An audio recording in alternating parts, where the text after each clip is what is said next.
মহাযোগী লোকনাথ বাবার অমৃতবাণী।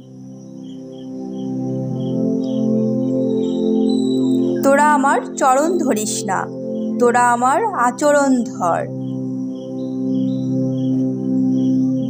ভক্তের বোঝা আমি নিজের কাঁধে বয়ে বেড়াই, তোদের সব দায়িত্বই আমার।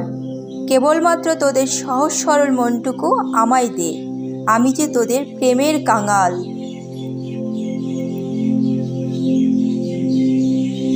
কখনো সন্তাপ করবি না, সন্তাপ থেকে রূপ নষ্ট হয়, সন্তাপ থেকে শক্তি নষ্ট হয়, আর সন্তাপ থেকে ব্যাধি উৎপন্ন হয়।